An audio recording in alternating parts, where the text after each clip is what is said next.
இன்றைக்கி மத்தியானம் சாப்பாடு என்னென்னு பார்த்திங்கன்னா, நம்ம வந்து சாப்பாட்டுக்கு ஒரு குழம்பு வச்சுக்கலாம், காரம் இல்லாத சாம்பார் வச்சுக்கலாம். புளியும் போடலை நான். இந்த சாம்பார் பார்த்திங்கன்னா ரொம்ப டேஸ்ட்டாக இருக்கும். சப்பாத்திக்கெலாம் சூப்பராக இருக்கும். சப்பாத்தி, தோசை, சாப்பாட்டுக்கு நல்லாயிருக்கும்.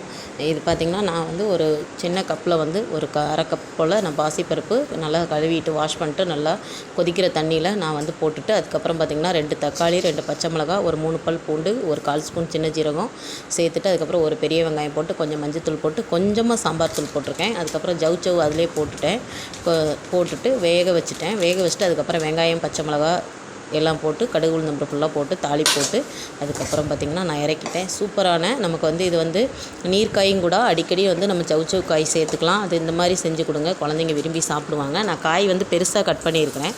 நீங்கள் வேணும்னா சின்னதாக கூட கட் பண்ணி போட்டுக்கோங்க. ரொம்ப சூப்பராக இருக்கும். கடைசியில் நான் வெங்காயம் போட்டு தாளிப்பு போட்டதுனால ரொம்ப சூப்பராக இருக்கும். நான் ரொம்ப காரம் சேர்க்கலை. நீங்கள் வேணால் இன்னும் கொஞ்சம் கூட நீங்கள் சாம்பார் தூள் சேர்த்துக்கோங்க. சூப்பராக இருக்கும். இந்த சாப்பாட்டுக்கும் நம்ம சுட சுட மழைக்கு ஏற்ற மாதிரி சாப்பாட்டுக்கு சவுச்சவு பொரியலுக்கும் நான் பாவக்காய் பொரியல் பண்ணியிருக்கேன். பாவக்காய் பொரியலுக்கும் ரொம்ப டேஸ்ட்டாக, பாவக்காய் பொரியல் கொஞ்சம் காரமாக செஞ்சோம்னா இது ரொம்ப நல்லா அல்டிமேட்டாக இருக்கும்.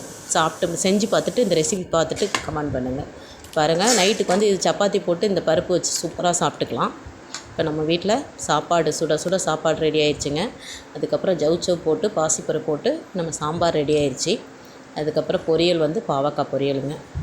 இந்த ரெசிபி பிடிச்சிருந்தா லைக் பண்ணுங்கள், ஷேர் பண்ணுங்கள், மறக்காமல் சப்ஸ்கிரைப் பண்ணுங்கள். உங்கள் ஃப்ரெண்ட்ஸ்க்கெலாம் ஷேர் பண்ணி விடுங்க. நன்றி, வணக்கம்.